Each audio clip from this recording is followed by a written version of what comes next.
सरकार के एक साल पर कांग्रेस के उठाए सवालों पर भाजपा ने पलटवार किया है। नेता प्रतिपक्ष राजेंद्र राठौड़ ने कहा कि कांग्रेस भजन सरकार के एक साल के बेहतरीन कामों को पचा नहीं पा रही है। ऐसा लग रहा है कि कांग्रेस को अपच की बीमारी है।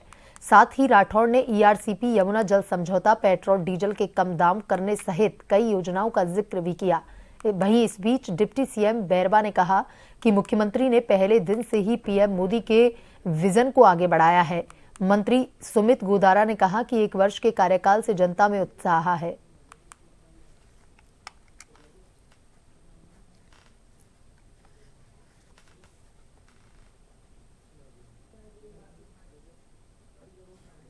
पेट्रोल डीजल के अंदर वेट कम करके 4.5 रुपए से लेकर 5.5 रुपए तक की राहत देने की बात हो, चाहे 450 रुपए में सिलेंडर देने की बात हो, चाहे एमएसपी पर गेहूं में 125 रुपए की बढ़ोतरी की बात हो, चाहे पेंशन के अंदर बढ़ोतरी की बात हो, मैं उन सब की तुलना करूं तो लंबा समय लगेगा।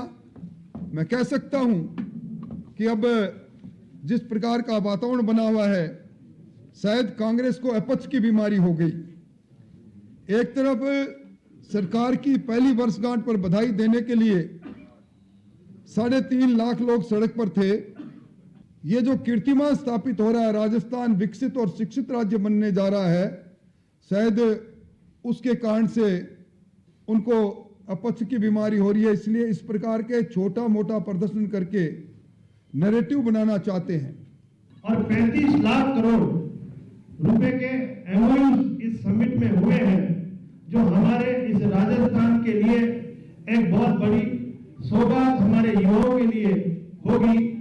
हमारे युवाओं के लिए ही नहीं, बल्कि हमारे राजस्थान की आर्थिक स्थिति, राजस्थान के उत्थान के लिए बहुत एक बड़ा एमओयू हमारे यहाँ हुआ। और एक सोच के साथ जो हमारे यशस्वी मुख्यमंत्री जी की सोच थी कि मैं पहली साल में ये एमओयू करूं और धरातल पे इन एमओयू को उतार कर और यहाँ औद्योगिक स्थापित करूं, उसे को लेते हुए ये एमओयू है। गतिशील मुख्यमंत्री जी के नेतृत्व में प्रगतिशील राजस्थान, इसका उदाहरण हमने 17 तारीख को देखा जब माननीय प्रधानमंत्री नरेंद्र मोदी जी जयपुर आए, तो जो अपार जनसमूह आया, ऐसा जनसमूह आज तक जयपुर में नहीं आया। और मैं खुद अपने क्षेत्र और उसका उदाहरण देता हूं कि पहली बार ऐसे हुआ कि गांव से जो संख्या थी कि हमारे आने वाले ज़्यादा हो रहे थे और बसें कम पड़ रही थी। ये इसलिए उत्साह था, और ये उत्साह का कारण ये कि 1 वर्ष में जो माननीय मुख्यमंत्री जी ने कार्य किया, जो एक एक क्षेत्र में कार्य किया, और मैं उस क्षेत्र रेगिस्तान से आता हूँ, बताना चाहूँगा कि हर क्षेत्र में जो काम देखने को मिला वो कभी नहीं मिला। चाहे 5 किलोमीटर प्रत्येक विधायक को जो सड़कें दी, वो सड़कों के कार्य पूरे के